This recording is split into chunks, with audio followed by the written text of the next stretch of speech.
नारद जी ने भगवान विष्णु को श्राप दिया था। क्यों? कहा गया है कि एक हिमालय पर्वत की गुफा थी, उसमें नारद जी गए तपस्या करने के लिए। इंद्र को डर लगा कि कहीं इन्होंने 100 वर्ष की तपस्या पूरी कर ली तो हमारा सब कुछ छीन लेंगे।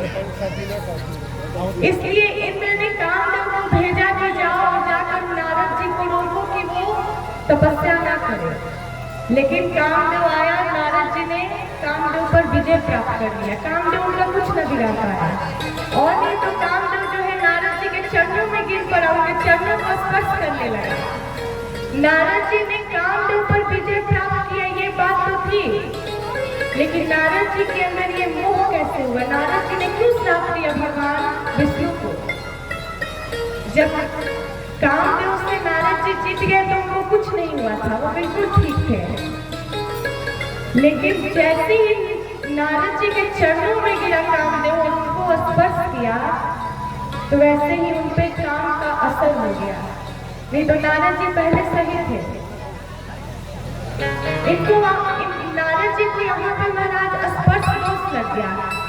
जिस प्रकार भागवत जी की कथा में आती है कि परीक्षित बिल्कुल सही थे, उनको कुछ नहीं हुआ था, लेकिन परीक्षित को क्यों श्राप लगा? श्रृंगी ऋषि का क्यों? क्योंकि कलयुग ने उनको स्पर्श किया था, इसीलिए उन्होंने कुछ गलत कर बैठा। उन्होंने एक संत जो कि एक ध्यान में बैठे थे, उनको ध्यान से भंग कर दिया। इसीलिए और नहीं तो उनके गले में मरा हुआ सर्प भी डाल दिया।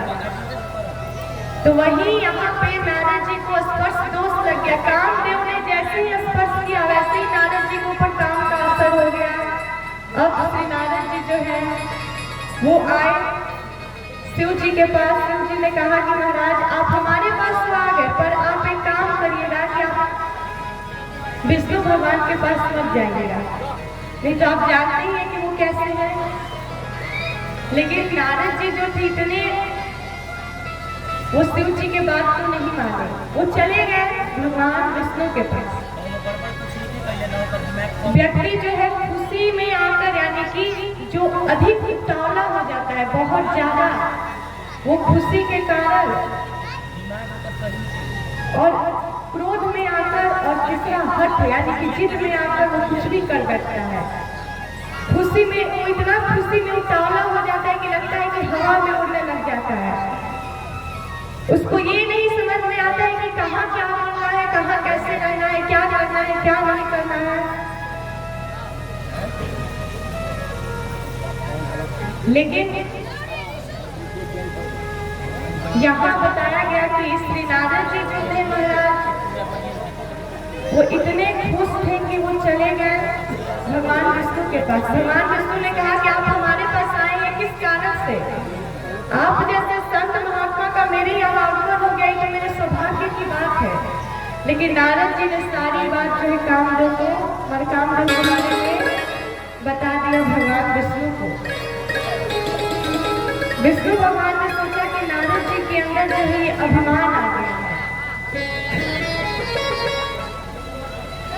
तो जब नारद जी वहां से चले गए तो भगवान विष्णु ने अपनी माया रची। ऐसी माया रची उन्होंने कि एक, यानी कि जो साक्षात लक्ष्मी की जो अवतार थी, एकदम लक्ष्मी की जैसी सुंदर थी, एक विश्व मोहिनी नाम की कन्या जो राजा सिलनिधि की पुत्री थी। और नारद जी जब जा रहे थे तो उनको मार्ग में ऐसी आवाज सुनाई दी पड़ी कि जो सिलनिधि नाम के राजा है, उनकी कन्या का स्वयंवर हो रहा है, जो बहुत ही रूपवती, बहुत ही सुंदर है। नारद जी गए उन राजा के यहाँ, राजा से बोले कि आपकी बेटी मुझे भी जरा दिखाइए उसको। विश्व मोहिनी आई। नारद जी देखकर विश्व मोहिनी पर इतने मोहित हो गए, इतने मोहित हो गए कि महाराज उनके मन में आया कि अब हम इसको ही अपनी पत्नी बनाएं। लेकिन ये कब संभव होगा? मैं तो इतना सुंदर नहीं हूँ, लेकिन भगवान विष्णु जो है वो बहुत सुंदर है, उनके जैसा संसार में कोई सुंदर ही नहीं है। इसलिए हम जो है उनको ही जाकर उनसे विनती करें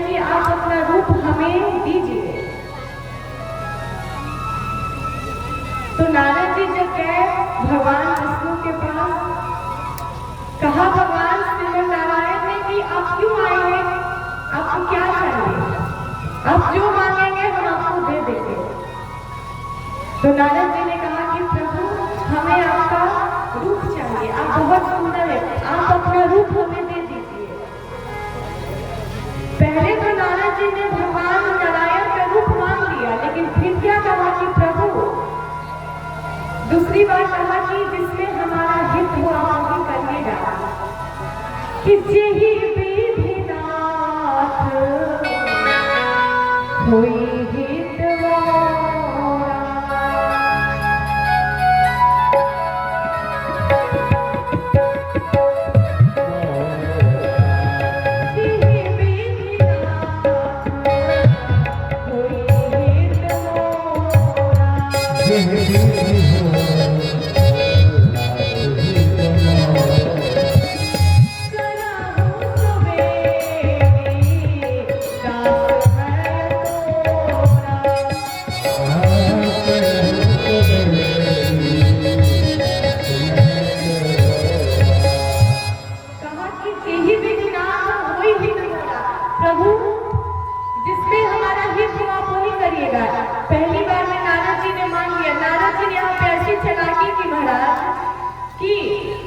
उन्होंने मांग तो लिया।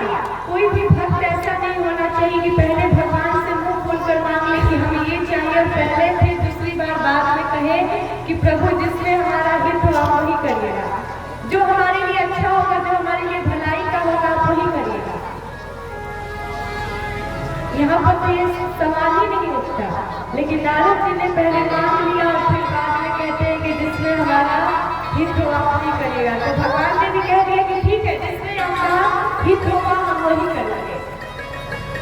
भगवान ने अपना रूप दिया है, लेकिन नारद जी को लगा कि भगवान नारायण ने अपना रूप हमें दे दिया है, हम उनके जैसे बहुत सुंदर बन गए हैं। अब हमें सिलनिधि नाम की कन्या क्या हो, वो राजा की कन्या क्या, अब हमें दुनिया में ऐसी कोई कन्या भी नहीं है जो हमें पसंद नहीं करेगी। जब नारद जी स्वयंवर में आए तो विष्णु मोहिनी नाम की कन्या हाथ में जयमाला के लिए आ रही थी। जैसे ही वो आ रही थी तो उसने सबको देखा, नारद जी को भी देखा, लेकिन सबसे गंदे उसमें कौन लग रहे थे तो श्री नारद जी सबसे बुरे वही लग रहे थे। सब सुंदर थे, जितने देश विदेश के राजा महाराजा आए थे सब अच्छे थे, पर नारद जी तो जो थे वो सबसे बुरे लग रहे थे। लेकिन नारद जी को लग रहा था कि हम बहुत सुंदर हैं, यहाँ पे जितने राजा महाराजा बैठे हैं हम उनसे भी बहुत सुंदर हैं।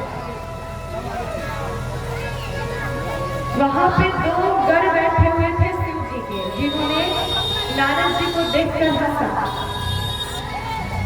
लेकिन कहते हैं कि इसी बीच में भगवान विष्णु जो है वो राजा का रूप बनाकर आए और वही विष्णु मोहिनी नाम की कन्या नारद जी को नहीं बल्कि भगवान विष्णु जो राजा का रूप धारण किए थे उनके गले में वरमाला जयमाला को डाल दिया। नारद जी को इतना बुरा लगा कि भगवान विष्णु ने मेरे साथ ऐसा किया, उन्होंने तो मुझे अपना रूप दिया है। लेकिन वहां पे दो गढ़ जो थे उन्होंने कहा कि नारद जी आपको ऐसा लगता है कि भगवान विष्णु ने आपको अपना रूप दिया है, बिल्कुल ऐसा कुछ नहीं है। पहले आप अपने चेहरे को देखिए आप कैसे लग रहे हैं। इतने वो हंस रहे थे कि नारद जी को इतना गुस्सा आया, सोचा कि रुको मैं देखता हूँ। वहीं पे जल रखा हुआ था, नारद जी ने जैसे ही अपने चेहरे को उस जल में देखा तो बंदर का रूप, भगवान विष्णु ने उनको बंदर का रूप दे दिया। नारद जी को इतना क्रोध आया, महाराज इतना क्रोध आया कि नारद जी वहां से चले गए। जा रहे थे गुस्से में, रास्ते में जा रहे थे, इतने गुस्से थे कि आज मैं भगवान विष्णु को छोड़ूंगा नहीं, सच में वो छलिया है, कपटी है, धोखेबाज है। आज मैं उन्होंने मेरे से परवाह लिया है, आज मैं उनको मजा कर खाता हूँ।